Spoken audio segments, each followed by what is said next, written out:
Fala pessoal, se você curte momentos de reflexão, aprendizado e conexão com a fé, já se inscreve aqui no canal Momento do Pai. Aproveita, deixa o like no vídeo e ativa o sininho para não perder nenhum conteúdo novo. Tamo junto, Deus abençoe você e sua família. Abra a sua Bíblia.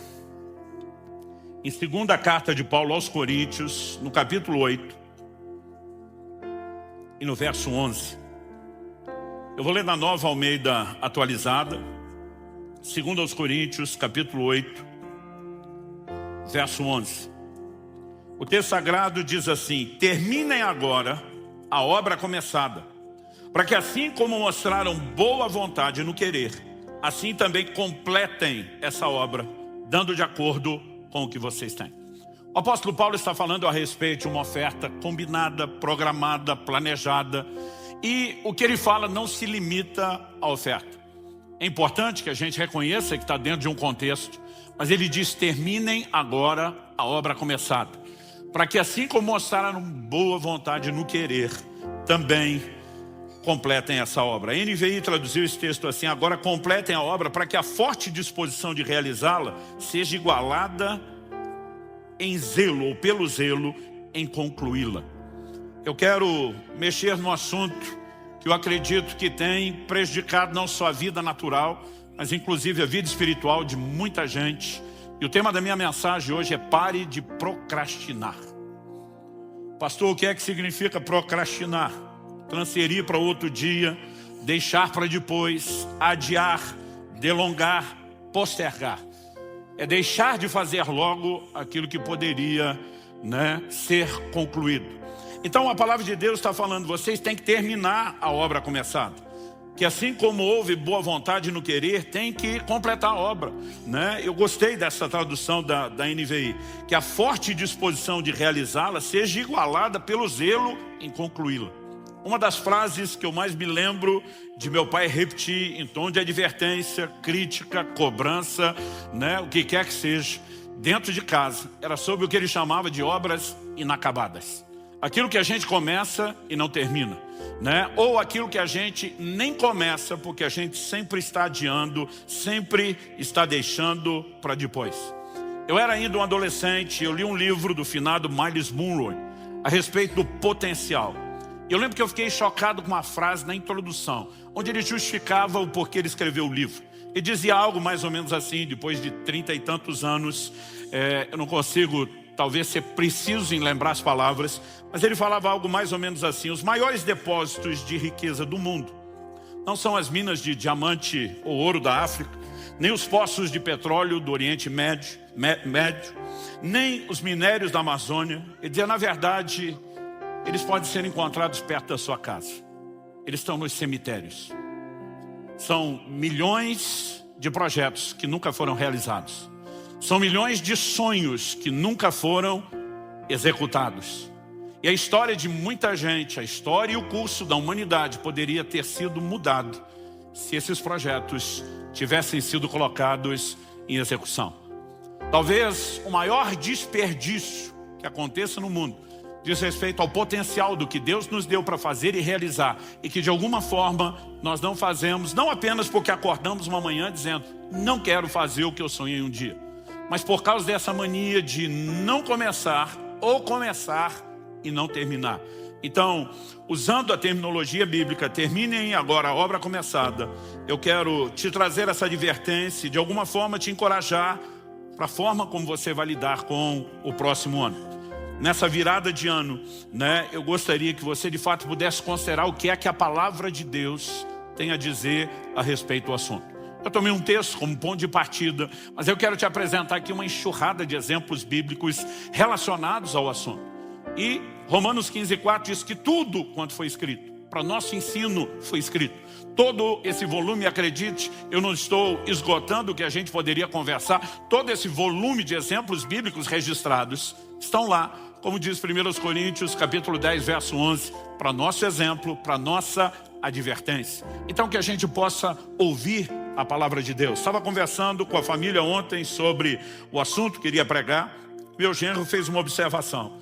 Ele disse que o ditado "não deixe para amanhã o que você pode fazer pode fazer hoje", na versão procrastinadora seria mais ou menos: o que fazer hoje, o que você pode deixar para amanhã. Né? As pessoas têm literalmente invertido essa prática.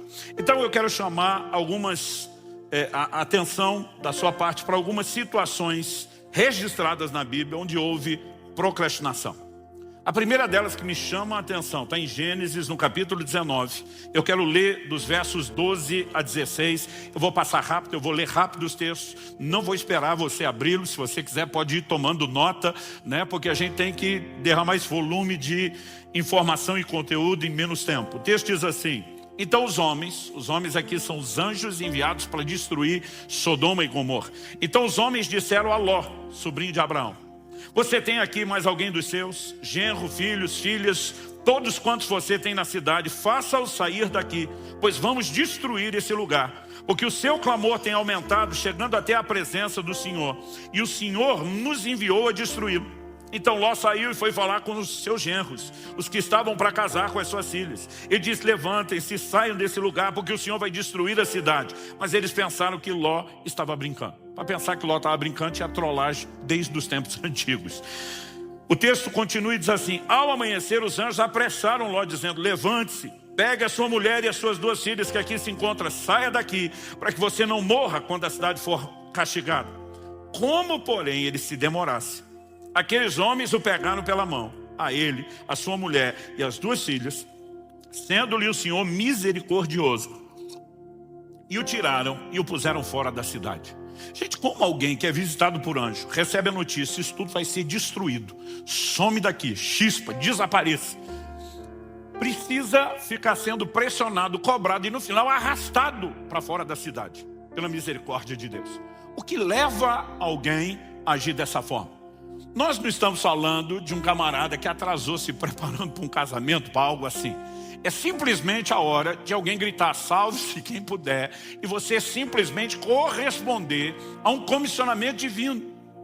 Mas de alguma forma existe no ser humano uma inclinação e uma capacidade a protelar até mesmo em coisas urgentes e de extrema importância, né? O que é que será que levou Ló a demorar?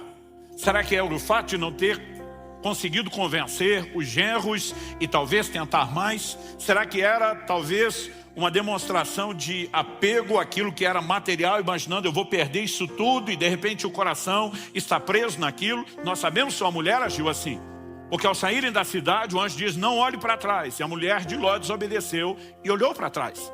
Mas embora a Bíblia não seja clara sobre o motivo dessa relutância em salvar a própria vida, é evidente que o camarada está sendo lento a ponto de ser cobrado, apressado e depois arrastado para fora pelos anjos de Deus.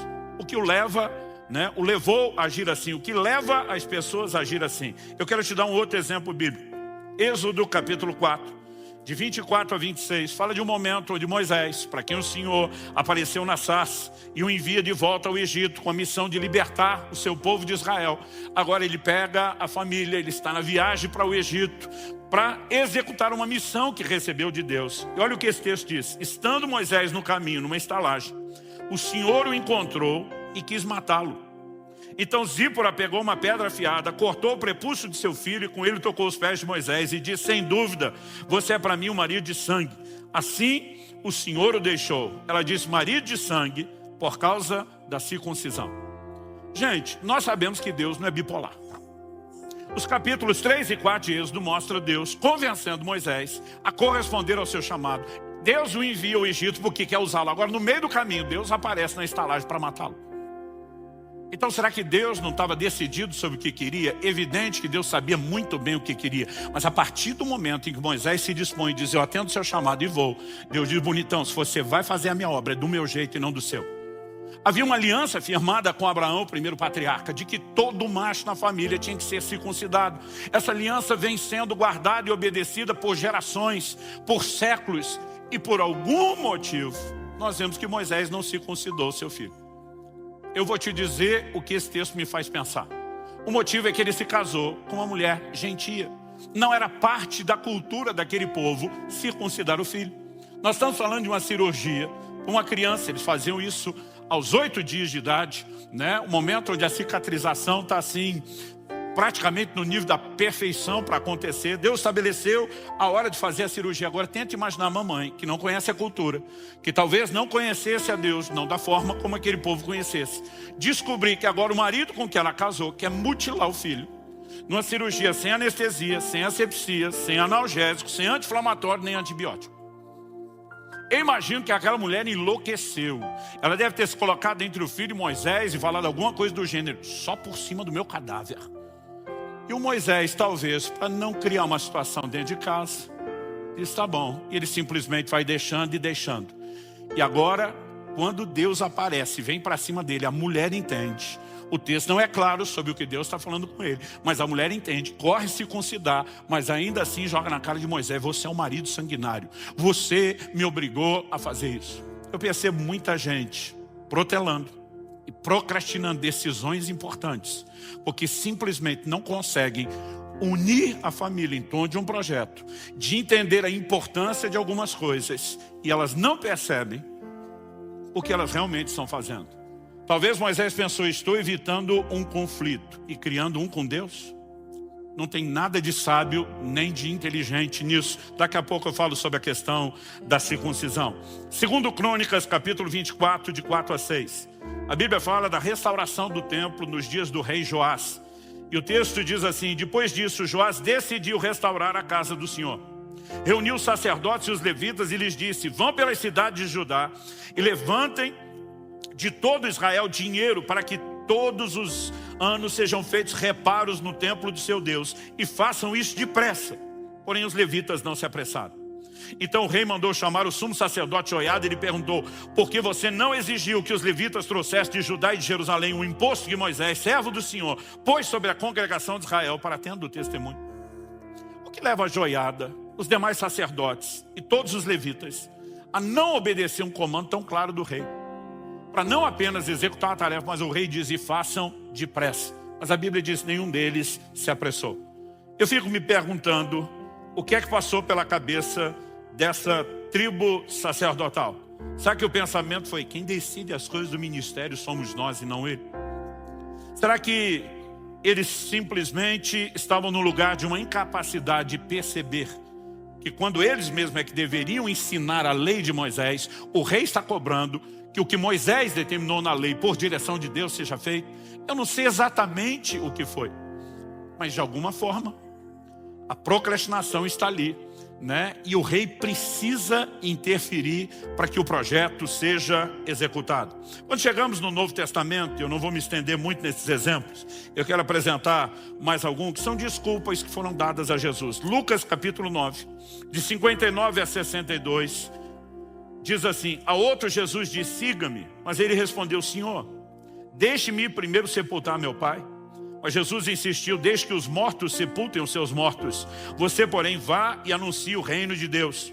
Outro lhe disse: Senhor, quero segui-lo, mas permita que antes disso eu me despeça das pessoas da minha casa. Mas Jesus lhe respondeu: ninguém que põe a mão no arado e olha para trás é apto para o reino de Deus.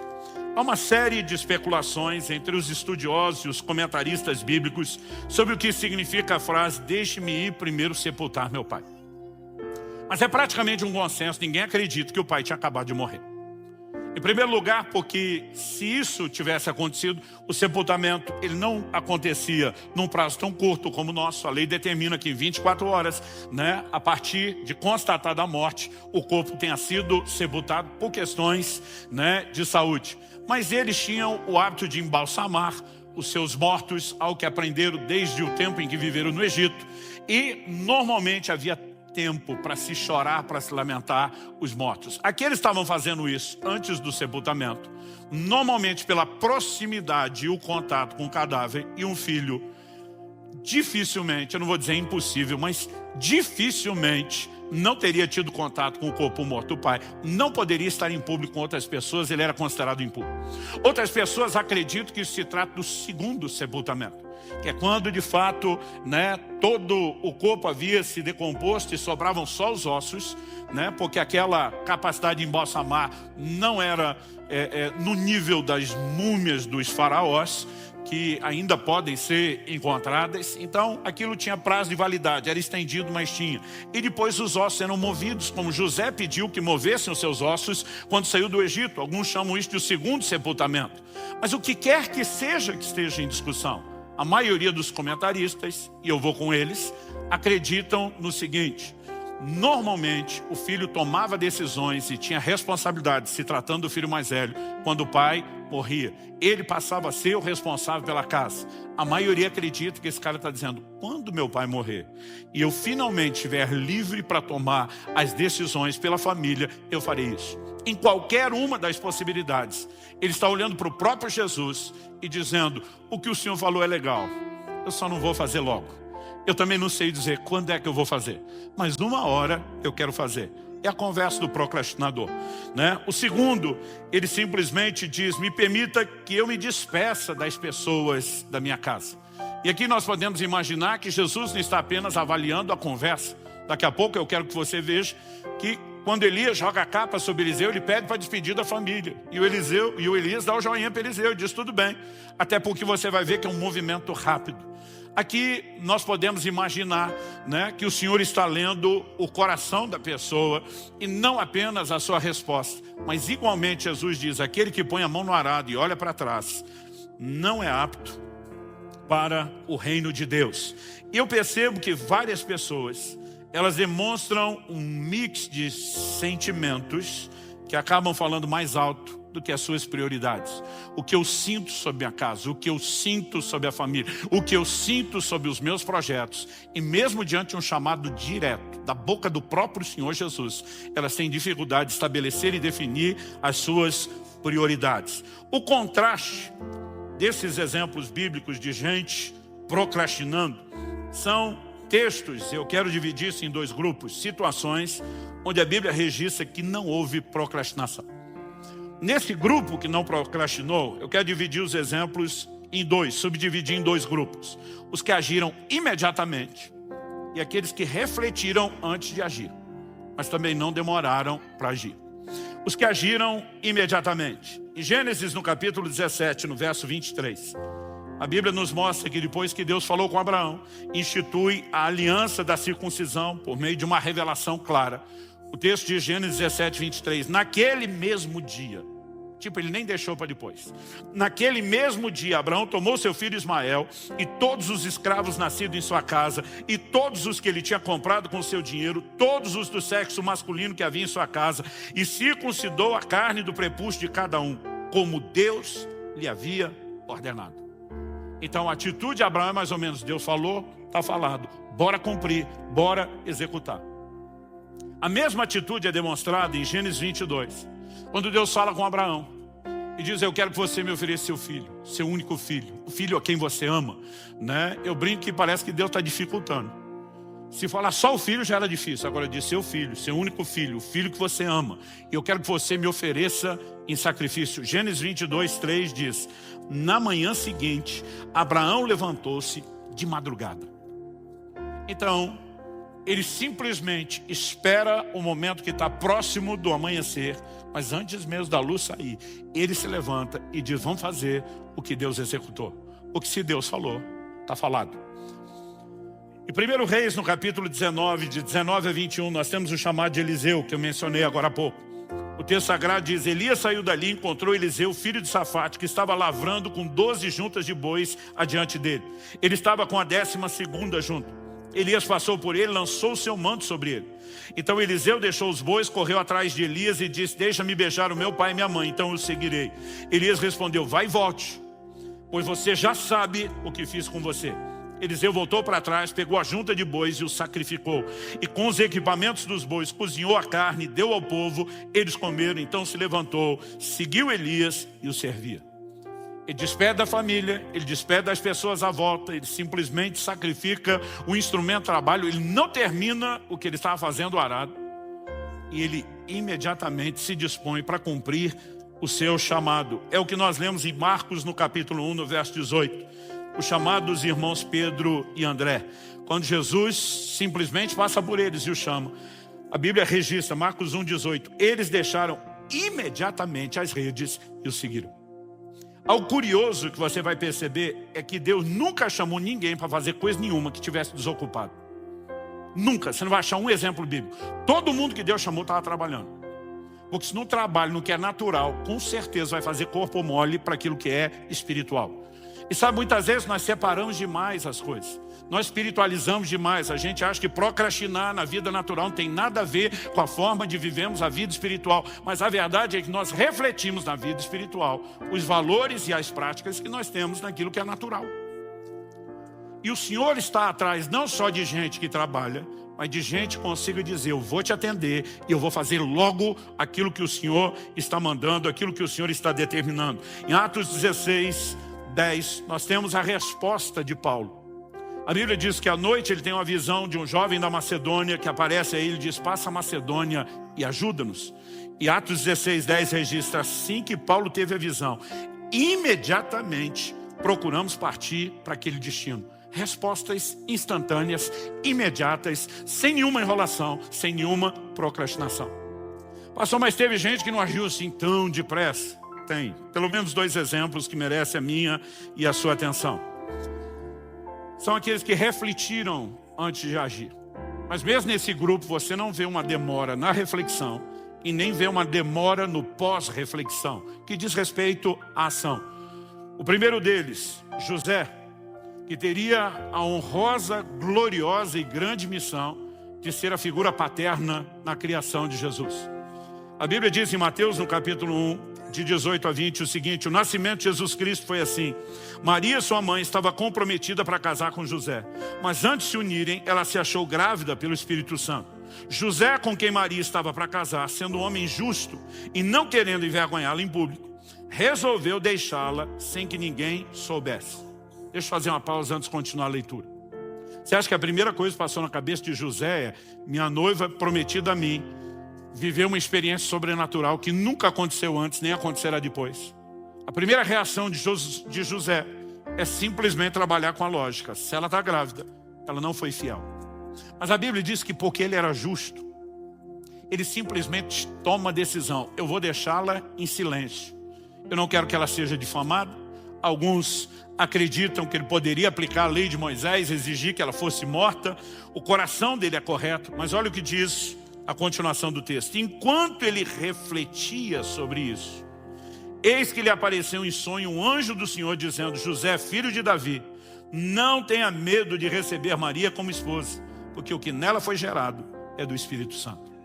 Tem muita gente tomando decisão impulsiva, naquele calor do momento, onde os sentimentos estão acesos, onde você não conseguiu enxergar ou avaliar ou ponderar todas as coisas, e muita bobagem acontece aí. Esse homem que Deus soube escolher era um homem sábio. Ele está pensando, ele já tem mais ou menos seu plano, mas ele diz, deixa eu refletir um pouco mais. E essa posição dele de dizer, deixa eu refletir um pouco mais, permite que ele tenha tempo, antes de tomar as decisões, de ouvir a Deus. Mas tão logo ele ouve a direção de Deus, de pronto, ele simplesmente age e obedece o comando que lhe foi dado. E eu e você precisamos ser gratos a Deus por isso, porque um plano gigantesco da redenção da humanidade estava em jogo. Em Atos, no capítulo 10, nós lemos que o apóstolo Pedro estava orando e teve uma visão. E a Bíblia nos fala o seguinte, versos 19 e 20 de Atos 10. Enquanto Pedro meditava a respeito da visão, o Espírito lhe disse, estão aí 3 homens à sua procura. Portanto, levante-se, desça e vá com eles sem hesitar, porque eu os enviei. E o que você vai ler depois no verso 23, é que ele recebe essas pessoas, dá pouso a eles, e no dia seguinte, todo mundo já sai de viagem, porque eram 2 dias de viagem, 60 quilômetros de trajeto para caminharem a pé. Eu não quero de forma alguma fazer parecer que refletir seja ruim. Quando nós falamos de procrastinar, é algo que toda hora está sendo empurrado, toda hora está sendo empurrado. Não, segunda eu vou começar a dieta. Mas na segunda, ele diz, pode ser na outra segunda, porque afinal de contas, qualquer segunda está no seu dia. Então existem coisas que vão sendo prorrogadas de forma indefinida. Existem outras que você pode chamar de planejamento estratégico. Tem hora que não adianta sair correndo sem entender com clareza o que te aguarda. Provérbios diz no capítulo 20, no verso 25, é uma armadilha dizer precipitadamente, isso é santo, e só refletir depois de fazer o voto. Então a Bíblia está dizendo, é importante que você reflita antes de tomar decisões. Agora, o que você não pode, em nome da reflexão, passar a vida inteira refletindo e nunca tomar a tal da decisão de fazer aquilo que tem que ser feito ou de completar aquilo que foi começado. Nós vemos o próprio Jesus falando em Lucas, no capítulo 14, dos versos 28 a 30. Ele não queria ensinar sobre planejamento, mas ele dá o exemplo que todo mundo entende. Ele diz, qual de vocês é o homem que na hora de construir uma torre não senta primeiro para calcular quanto custa, para ver se pode terminar. Ou seja, não sai correndo construir, planeje. Quanto recurso eu preciso, quanto tempo eu preciso.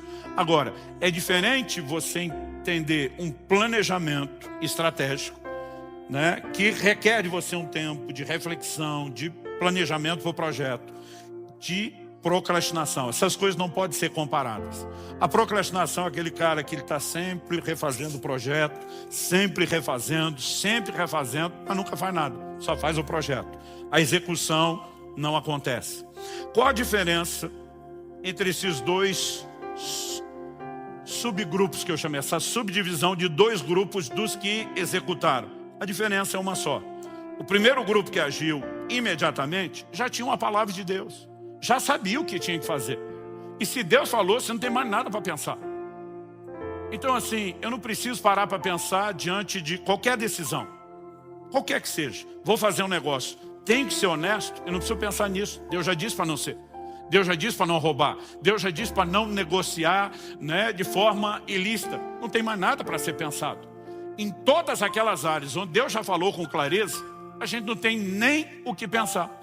Agora, há situações onde talvez Deus te disse o que fazer, mas ainda não revelou o como e o quando. E aí toda a ponderação e reflexão é muito bem-vinda. No livro de Eclesiastes nós vemos que o sábio entende o tempo e o modo. Porque às vezes não é só saber o que fazer, é entender o como, é entender o quando. E daqui a pouco eu volto a falar da importância dessa reflexão.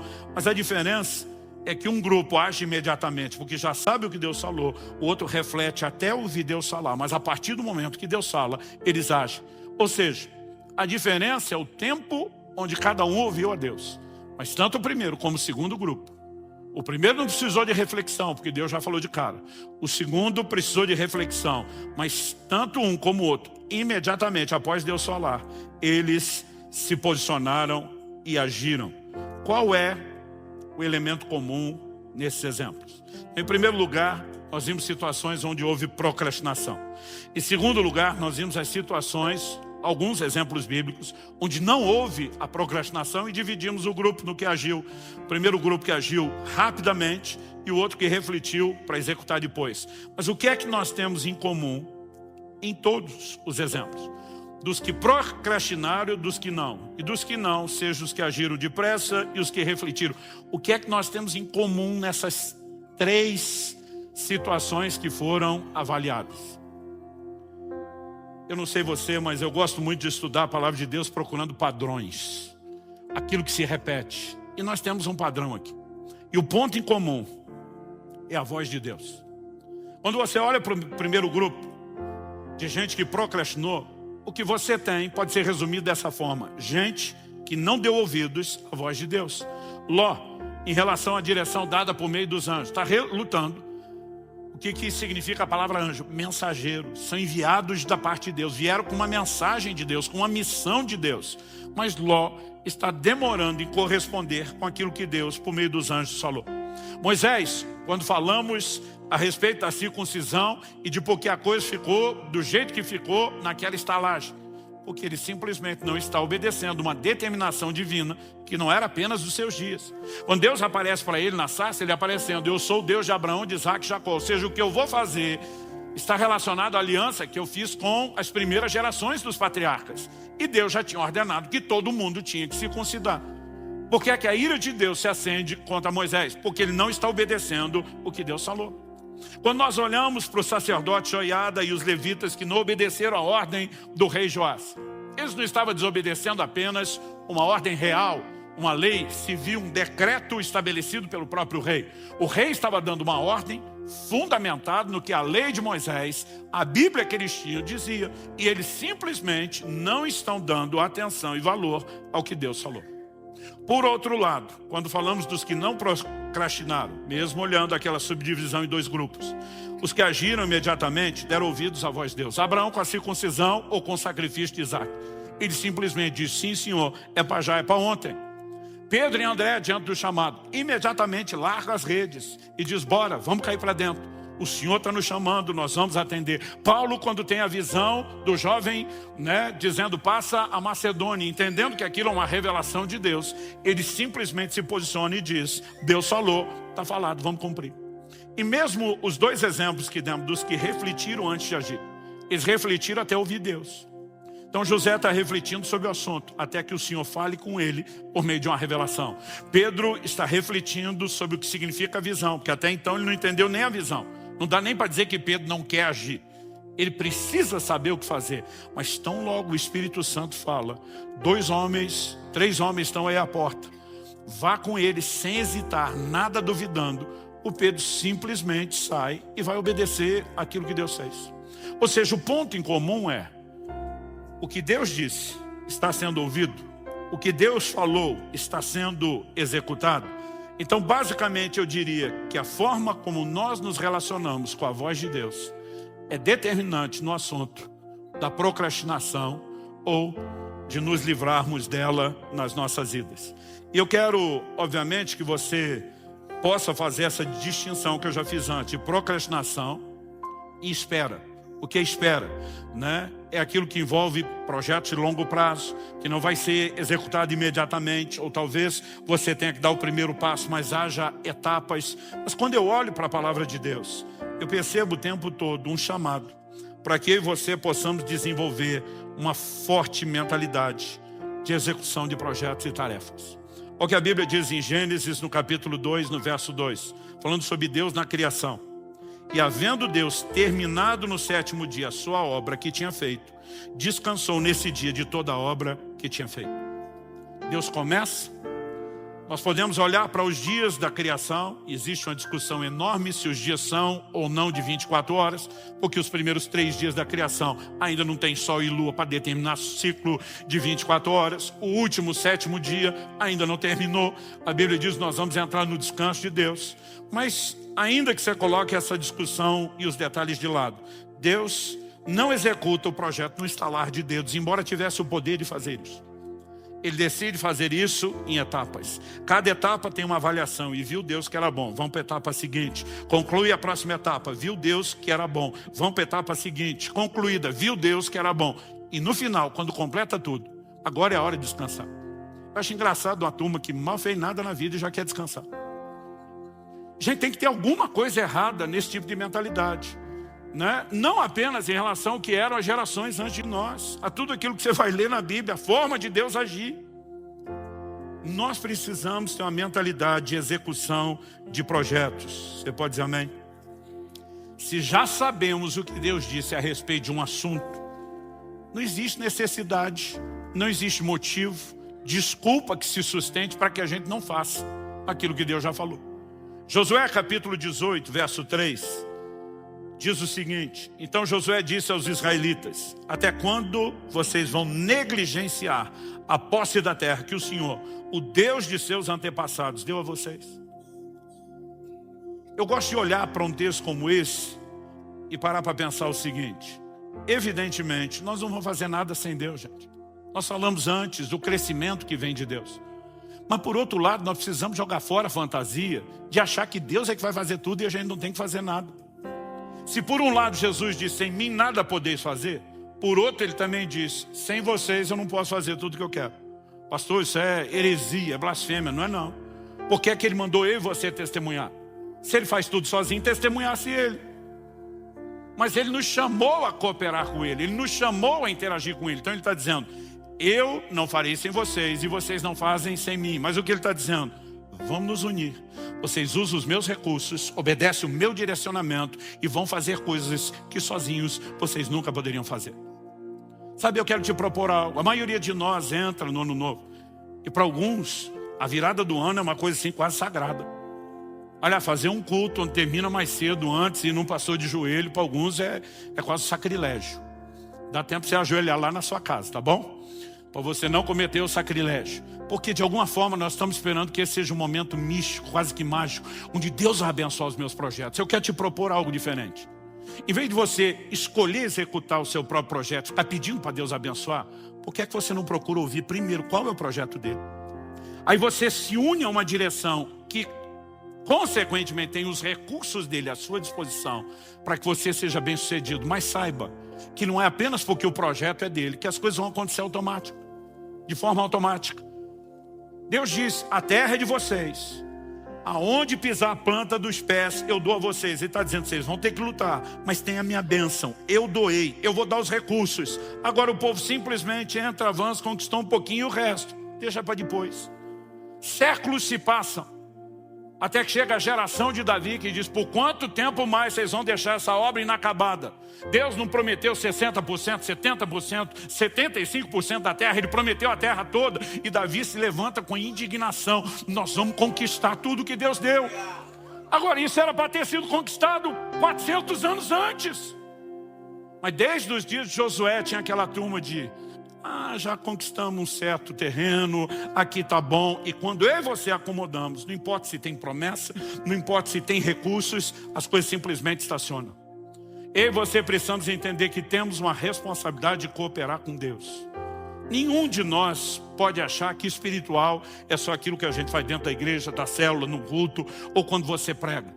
Tiago diz, vocês que dizem hoje ou amanhã, Tiago capítulo 4, de 13 a 15, vocês que dizem hoje ou amanhã iremos a tal cidade, negociaremos, ganharemos dinheiro, deveriam dizer, se o Senhor quiser e se vivermos, faremos isso ou aquilo. Eu acho curioso a forma como nós vivemos. É quase como se tivesse uma regra para quem está, por exemplo, cuidando das coisas de Deus, vou botar aqui entre aspas, e para outras pessoas não. Lembro de uns anos atrás que meu filho mencionou ter ouvido um pregador dizer, se um engenheiro recebe uma proposta para mudar de cidade, para ganhar o dobro de salário, e ele atende, está tudo bem, todo mundo diz sim. E o advogado, e deu outros exemplos, sim. Ele falou, mas se o pastor receber uma proposta para ir para uma igreja maior, com salário maior, está tudo bem, todo mundo olhou de forma escandalizada.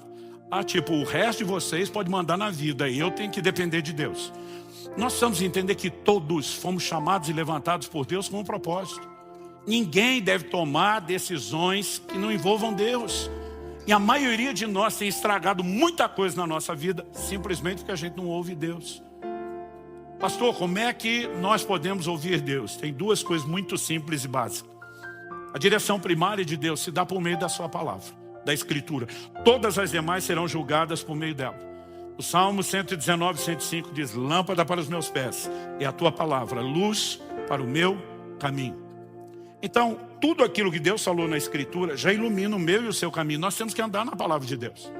Agora, há áreas onde a palavra de Deus não vai cobrir com clareza aquele terreno que nós vamos chamar de personalizado. Por exemplo, Jesus mandou pregar o Evangelho para toda criatura, para todas as nações, fazer discípulos de todas as nações. Significa que cada um de nós tem que ir a todas as nações? Não. Essa é uma ordem genérica dada a todo o corpo. Agora, onde cada um de nós deve ir, a palavra de Deus não diz. Aí eu e você precisamos entender a importância de um relacionamento com o Espírito Santo. Romanos capítulo 8, verso 14 diz que os que são guiados pelo Espírito de Deus são filhos de Deus. Moisés procrastinou porque não obedeceu uma ordem que já era clara. Por outro lado, nós vemos gente que diante de uma ordem clara correspondeu imediatamente. A questão é como eu e você lidamos com a voz de Deus. Eu percebo que a maioria de nós não está levando isso tão a sério. A gente tem que fazer uma campanha gigantesca para tentar fazer os crentes ler a Bíblia em um ano. Gente, isso é o mínimo do mínimo do mínimo. E ainda assim dá um trabalho, porque a maioria não lê a Bíblia. Porque de alguma forma, alguns simplesmente estão olhando e pensando, não, eu não tenho que saber todo esse credo doutrinário. Não, é muito mais do que isso. Você precisa entender que sua vida agora é guiada e regida pelos princípios e valores que Deus estabeleceu. Como é que você toma as decisões de uma vida inteira para tentar aprender o que tinha que ter decidido só quando chega no final da vida? Então, se nós entendermos que relacionar com a voz de Deus é crucial e que começa primeiramente pela palavra, isso tem que ocupar um lugar especial na minha e na sua vida. Eu li uma matéria, uma reportagem há uns anos atrás, que dizia, entra ano, sai ano, mas uma das coisas que ainda continua encabeçando as listas de resoluções do ano novo é sair do vermelho e emagrecer. Eu não quero que você tire isso da sua lista.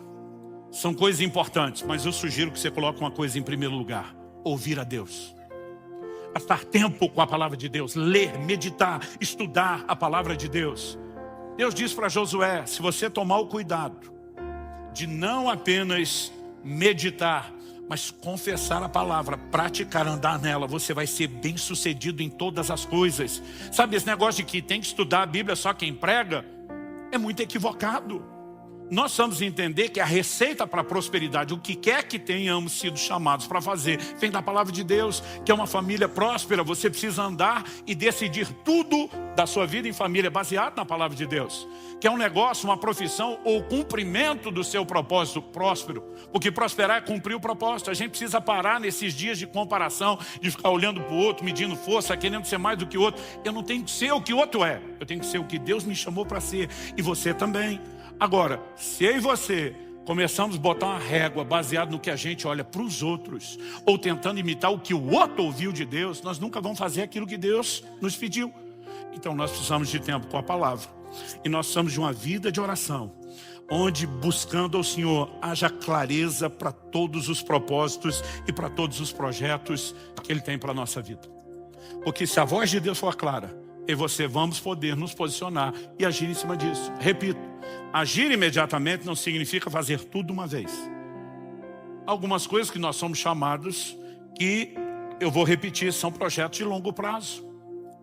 A gente não pode olhar para algumas coisas como, esse ano eu vou dar um gás na criação do filho e no outro eu estou liberado. Não, até que eles cresçam, você está envolvido nesse projeto.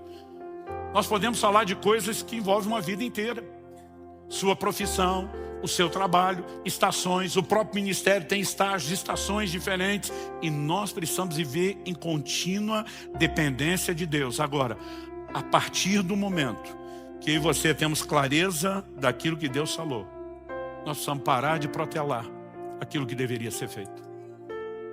Porque, infelizmente, muitos de nós poderíamos estar enriquecendo o mundo, enriquecendo a vida de muita gente, não só espiritualmente, mesmo no âmbito natural. E temos jogado fora muitas dessas coisas, porque não acreditamos no que Deus falou. Ou não temos certeza que Deus falou. Outro dia um falou, é que eu não tenho certeza que Deus falou. Eu falei, então vá buscá-lo até ter certeza. Porque o que você não pode é passar uma vida inteira perguntando, ele falou ou não falou, porque um dia você vai ser cobrado por ele. Então nós precisamos levar essas coisas mais a sério. E acredite ou não, eu não vim aqui bater em você ou te desmotivar. Eu estou tentando te encorajar. Que 2024 seja um ano de realizações. Que 2024 seja uma hora onde eu e você vamos entrar dizendo muita coisa vai sair da prancheta, vai entrar em execução. Outras vão para o terreno da reflexão. Eu vou orar, eu vou jejuar, eu vou buscar Deus, eu vou interceder, até que haja clareza de propósito.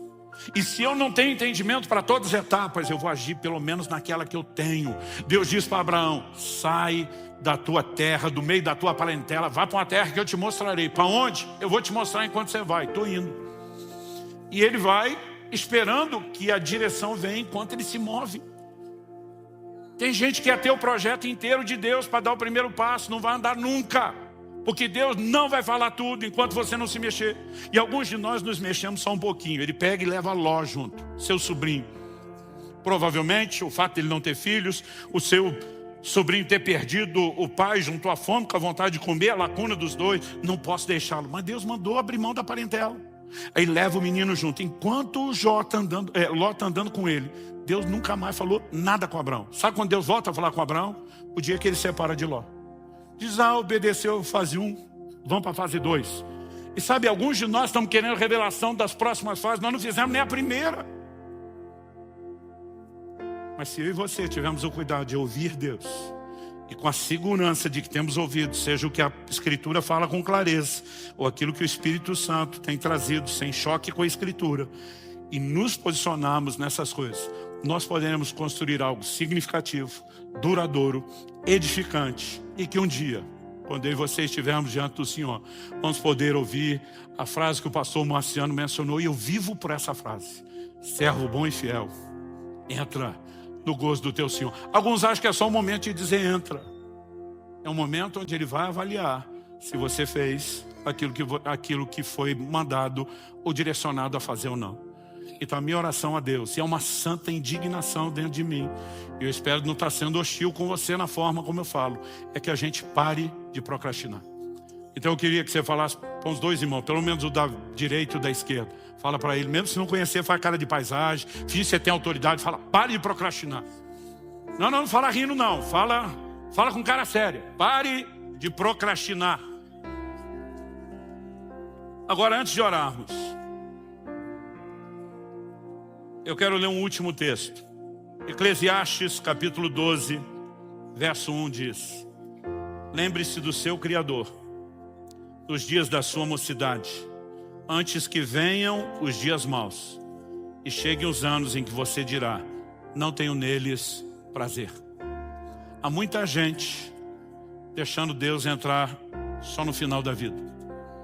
A Bíblia diz, lembra do teu Criador, nos dias da sua mocidade, bota ele para dentro o mais rápido possível, porque vai chegar um momento onde mesmo que ele entre, você vai se arrepender profundamente pelo fato de tê-lo deixado entrar só no fim.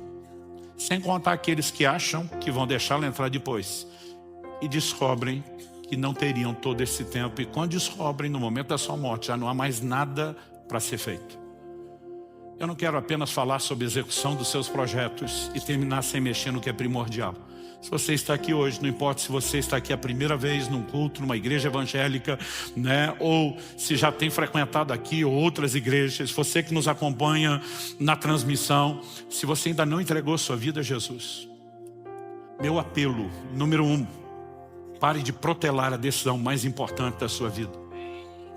É a sua eternidade que está em jogo. E honestamente, meu querido, não é Jesus que precisa de você, é você que precisa dele. Não é ele que está implorando por você. Se você não trouxê-lo para a sua vida, não fizer dele o seu Senhor e Salvador, quem perde é você. E acredite, é uma perdição eterna, irreversível. Então eu termino dizendo, comece pelo primordial. Deus precisa entrar na minha vida. Talvez você precise tomar a decisão de entregar sua vida a Cristo ou de se reconciliar com Ele. Nós estamos felizes, porque como foi dito, né? Tantas pessoas entrando na casa dos milhares entregaram a vida a Jesus esse ano aqui. Mas nós queremos ver muito mais gente sendo chacoalhada e parando de procrastinar a decisão mais importante, de dizer, eu vou me render a Cristo. E antes de terminar a reunião e o culto, e antes de orar com os demais, eu quero fazer a pergunta. Há alguém aqui hoje que precisa entregar sua vida a Jesus, não fez, sabe que Deus está chamando e quer tomar essa decisão? Nós queremos orar com você agora. Nós não vamos deixar isso para o ano que vem. Nós queremos ajudá-lo na sua decisão mais importante. E antes de chamá-lo, eu quero que você saiba, né? Toda essa gente que está aqui está torcendo por você, está orando por você. Ninguém está julgando você, pelo contrário, a gente faz festa, porque Jesus disse que a festa nos céus, quando o pecador se arrepende, a gente faz festa aqui também. Então, se alguém que precisa dessa decisão hoje, eu nem vou gastar tempo implorando, né, para que você tome a decisão. Você sabe, está consciente, foi tocado por Deus.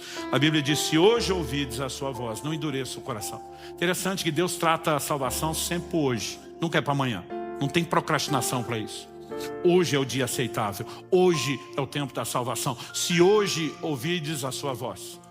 Então você que entende que não pode mais deixar isso para amanhã e quer finalizar o ano com a melhor decisão, antes de entrar o próximo, já começando por aquilo que é o primordial, o top, o mais primário, colocar Jesus em sua vida, seja entregando-a pela primeira vez, caso você nunca fez, ou reconciliando-se com Ele, caso você tenha se desviado ou se afastado, esfriado espiritualmente, chame isso como quiser, você sabe que precisa de um recomeço. Eu quero que você, eu vou pedir que todos fiquem em pé, isso vai facilitar o que nós vamos fazer. Eu quero que você saia o mais rápido possível do seu lugar e venha aqui para frente agora. Nós vamos orar com você por esse novo começo. Rapidamente.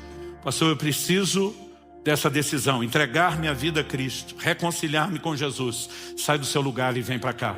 Na autoridade do nome de Jesus Cristo, eu quebro toda a cadeia, toda a amarra espiritual que tente impedir as pessoas de corresponder ao convite do Espírito Santo. Eu declaro cada pessoa nesse lugar, os que nos acompanham pela internet, livres para responderem ao convite do Senhor.